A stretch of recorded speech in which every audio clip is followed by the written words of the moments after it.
Hello, 6th grade, and welcome to your final video in the Mixtures and Solutions unit called Balancing a Chemical Equation, Getting at the Same on Both Sides. And as you can see, I have something here for you to think about. 4 plus 4 is equal to 2 plus 2 plus 2 plus 2. Both sides of a mathematical equation need to be equal. Just the same as in chemistry, both sides of a chemical equation need to be equal in the number of atoms and elements on both sides.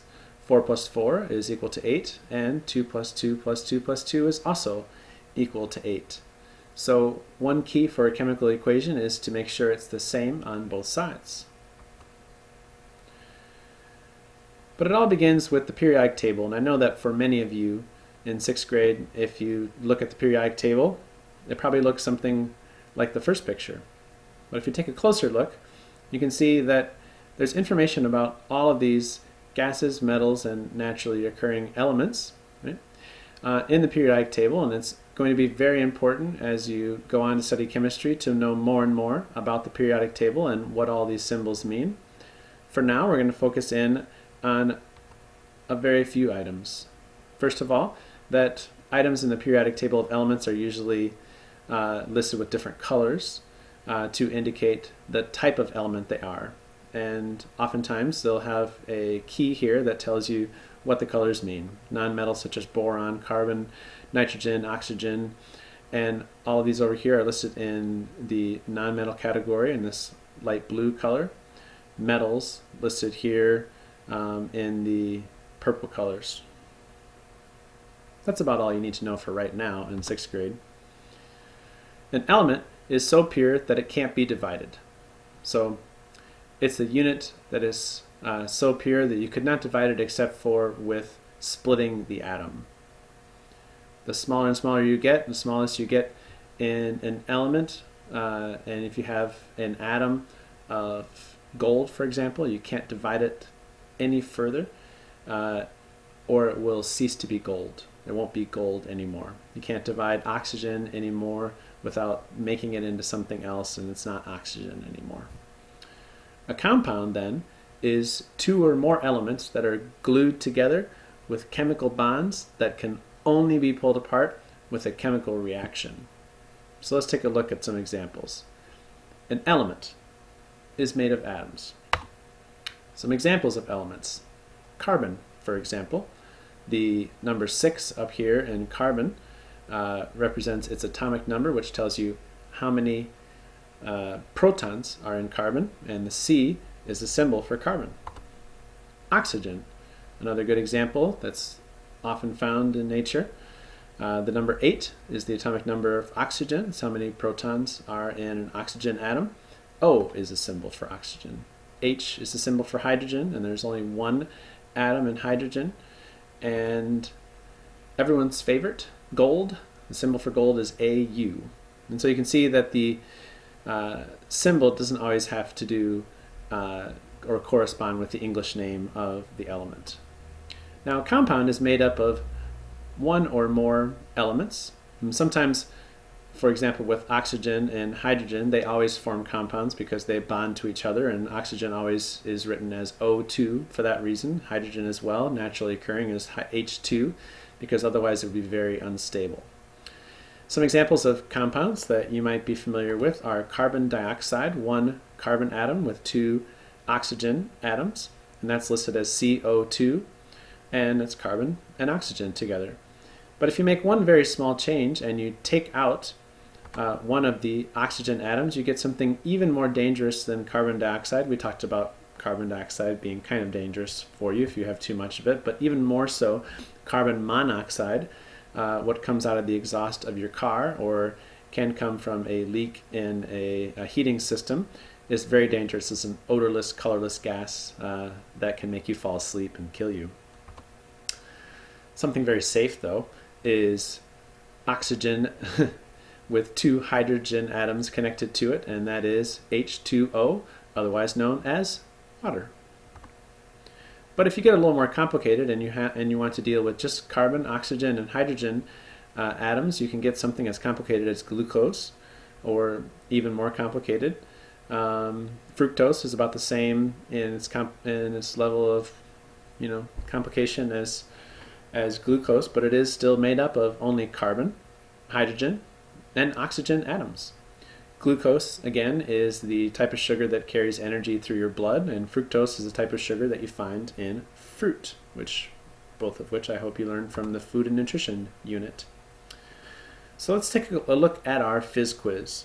You should have a piece of paper that looks like this, that has the chemical reactions and the equations listed in chemistry for Fizz quiz cup number 1 and cup number 3. Let's take just a closer look at cup number 1 right now. Follow along on the paper and take notes with your paper. Here we have baking soda, and you add that to calcium chloride, and what you come up with in your chemical reaction is chalk, carbon dioxide, salt, and water. So this reaction actually creates water. You can also see that it creates chalk, which is the type of chalk that you would write on an old-fashioned blackboard with. And it creates carbon dioxide, which is the fizzing or the bubbles that you see in your experiment. So, the salt, where is that? Well, if you remember from your previous step, you would know that the salt molecules dissolve in the water, so you don't see them. But if you took the result of baking soda plus calcium chloride in the presence of water, remember you have to add water to it as well, but the water doesn't really do anything with the reaction, it just is necessary to iodize the reaction and make it go. You would be able to evaporate this solution at the end and get salt. Let's take a closer look here and see if this is balanced. This 2 over here means that there are 2 molecules of baking soda, sodium bicarbonate.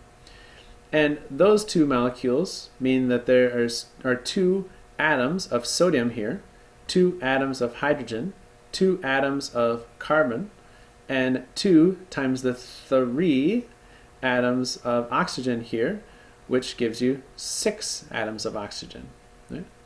This 2 refers to the entire molecule, and just like in math, you could imagine putting it in parentheses and having a 2 on the outside, and on the other side of the equation, you can see that the 2 sodium atoms show up over here.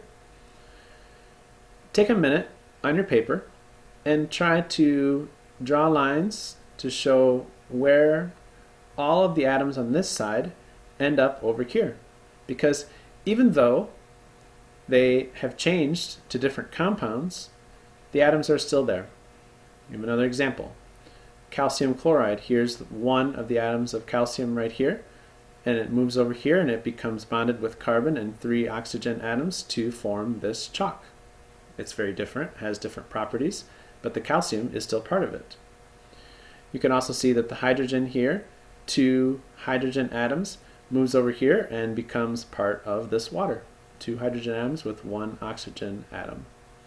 You can take a minute and try to find all of them and match them up to make sure that the chemical equation is balanced, just like a mathematical equation is balanced. For what you may have seen in your experiment, the baking soda and the calcium chloride produced this chalk, which is the precipitate or the white solid that settles to the bottom of the cup, the carbon dioxide, which is the gas or the bubbles, and the sodium chloride, excuse me, I'm going to go back. The sodium chloride, which is the salt, and your water, which is increased in this reaction. So, take a moment as well. You can pause the video and jot down these notes below to make sure you understand what each of these chemical compounds refers to in your experiment. So that's Fizz Quiz Cup number 1. There's some signs of chemical reaction there, the precipitate, the gas, and the bubbles. So let's skip ahead to Fizz Quiz Cup number 3. Fizz Quiz Cup number 3 has baking soda and citric acid in water. The reaction in this activity is between 2 fairly harmless chemicals, citric acid and baking soda, both white powders. The reaction can only occur in the presence of water, but the water doesn't actually participate in the reaction, it just makes it happen. It produces a gas, which is the fizzing that you would see, 3 molecules of carbon dioxide, and the compound sodium citrate. The balance reaction looks like this. You have your citric acid here plus your baking soda, which produces, and another thing you might notice is that instead of an equal sign here you have an arrow, because for a chemical reaction it only goes in one direction, can't be reversed. Sodium citrate, which dissolves in water. A lot of water is produced here, and a lot of carbon dioxide as well. The other interesting thing about this reaction is that it's endothermic. It takes away heat, making the cup cold. Hopefully you notice this by putting the thermometer in the cup, and the temperature should have gone down significantly during this reaction. That's Fizz Quiz Cup number 3. But going back to the one in the middle, Fizz Quiz Cup number 2, we have some questions. We can take a look at our signs or indicators for chemical change and ask ourselves these questions to see if a chemical reaction occurred in Fizz Quiz Cup number 2. First of all, did you notice any fizzing or bubbles? Any gas? No, you shouldn't have, unless there were some chemicals mixed in there that shouldn't have been. Did you notice any color change? No. Did a solid form or a precipitate form and settle to the bottom? Shouldn't have.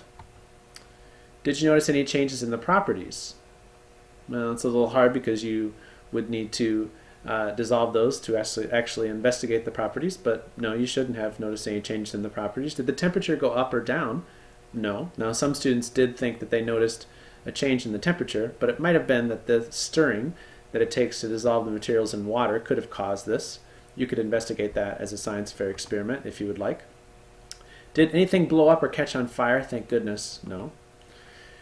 The materials disappeared or dissolved in the water. Now, is this a chemical change? No, it's not. It's a physical change. So, do you think a chemical reaction happened? The answer I hope you came up with is no. A chemical reaction didn't happen in Fizz Quiz Cup number 2. But I hope you learned something very interesting in all of this, and I look forward to seeing your further investigations. Good luck!